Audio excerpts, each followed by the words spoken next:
Welcome everyone new career enable IIT channel channel में आप सभी का स्वागत है।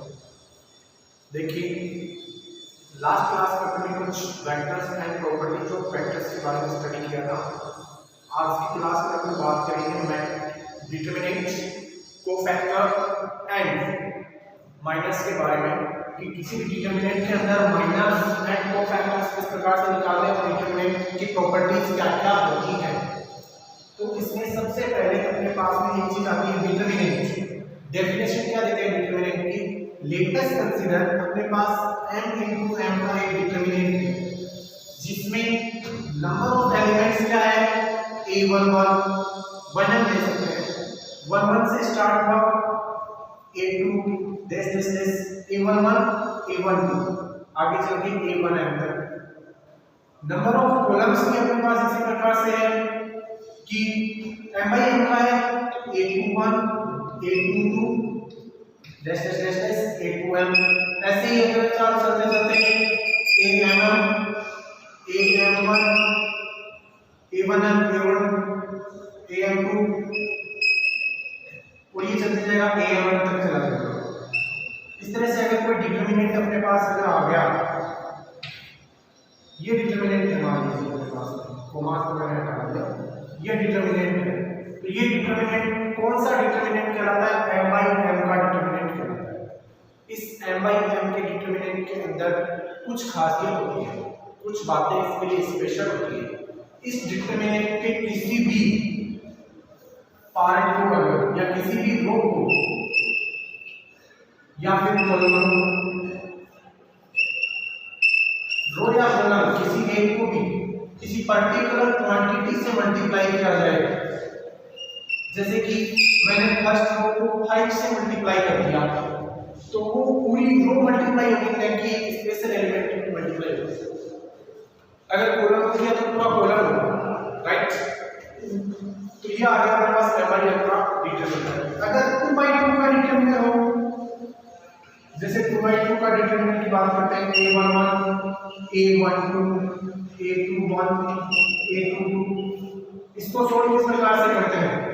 a11 a22 minus a21 a12, ये इसका सॉल्यूशन है। अगर 3 by 3 की डिटरमिनेंट की बात करें, ये मैट्रिक्स बना देता हूं, डिटरमिनेंट की अगर बात करें तो डिटरमिनेंट के अंदर 3 by 3 डिटरमिनेंट में क्या आएगा? a11 a12 a13 a31 a22 a23 ऐसे a31 a32 a33 डिटरमिनेंट है। सॉल्यूशन किस प्रकार से करते हैं? देखो इसको a11 को लिखते हैं aij, एलिमेंट्स को लिखते हैं aij, i की वैल्यूज जहां फर्स्ट रो के लिए फिक्स है 1, सेकंड रो के लिए आई 2, थर्ड रो के लिए आई 3 और j की वैल्यू चलती जाती है 1 2 3 इस तरह से। इसी प्रकार से सेकंड रो के लिए, इसी प्रकार से थर्ड रो के लिए।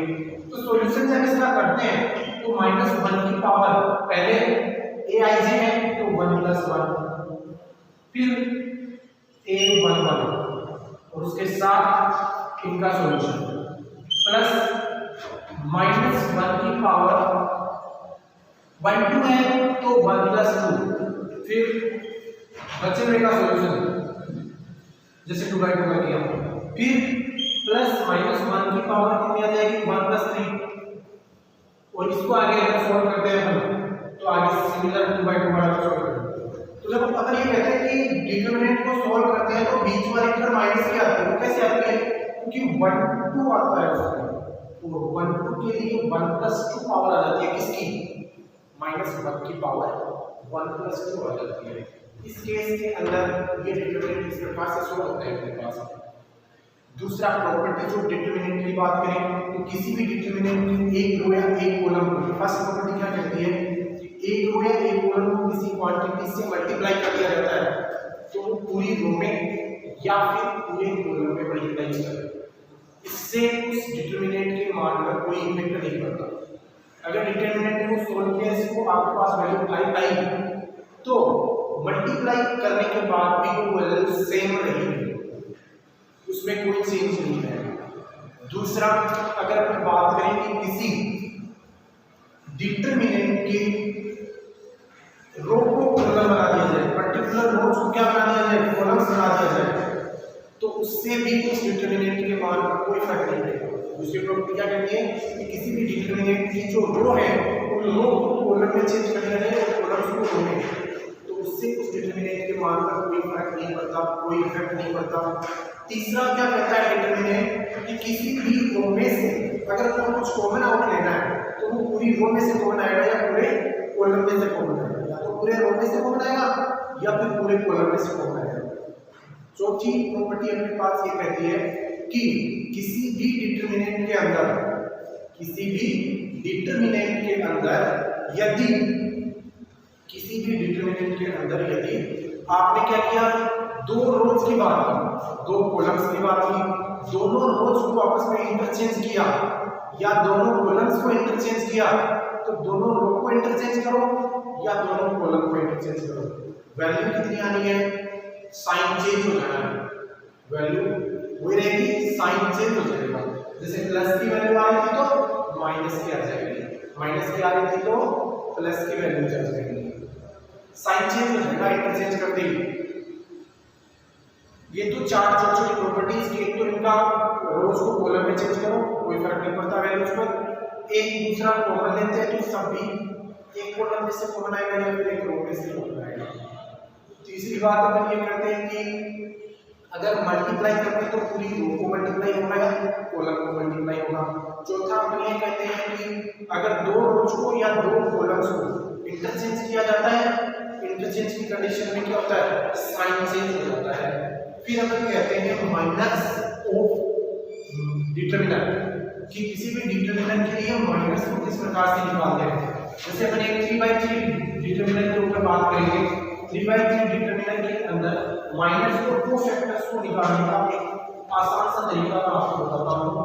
कहीं आपको माइनस निकालना आ गया डिटरमिनेंट के लिए, जैसे ये डिटरमिनेंट है a11 a12 a13 a21 a22 a23 a31 a32 a33, ये डिटरमिनेंट आ गया आपके पास।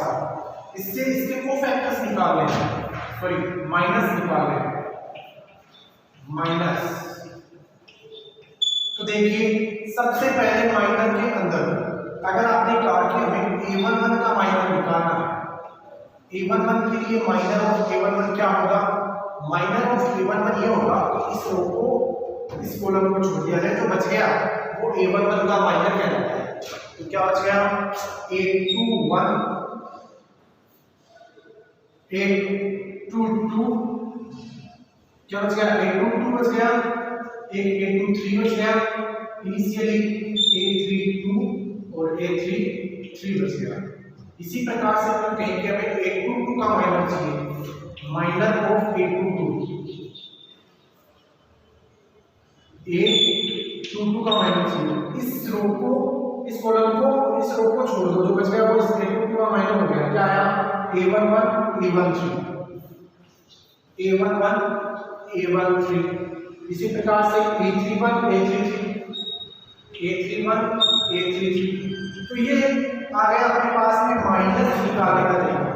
रो और कॉलम को छोड़ो, बाकी उसमें क्या आ जाएगा, माइनस में आएगा। कोफैक्टर्स में क्या डिफरेंस है, कोफैक्टर और माइनस एक ही तरीके से निकालते हैं, बस कोफैक्टर और माइनस में फर्क इतना है। जैसे इसी a11 का कोफैक्टर निकालते हैं, a11 का कोफैक्टर निकालते हैं तो कितना आएगा अपने पास में a11 का कोफैक्टर, -1 की पावर 1 + 1 और लग जाएगा i + j, ij, ये -1 की पावर i + j आता है। तो लग गया। फिर इसके अंदर यही बचेगा a22 a23 a32 a33। तो इससे फर्क नहीं पड़ता है वो फैक्टर और जो माइनस है, इसमें इतना डिफरेंस है कि जो माइनस है उनकी वैल्यूज को अगर -1 की पावर i + j से मल्टीप्लाई कर दिया जाए तो वो क्या कहलाते हैं, इसके कोफैक्टर्स कहलाते हैं। जैसे कि अपने पास एक डिटरमिनेंट लेते हैं, कोई भी डिटरमिनेंट ले लो, चाहे इसको अपन कोई भी डिटरमिनेंट की बात करें, कॉमन डिटरमिनेंट की बात करते हैं कि कोई डिटरमिनेंट अपन लेंगे, इसके लिए अपन एक को माइनस और एक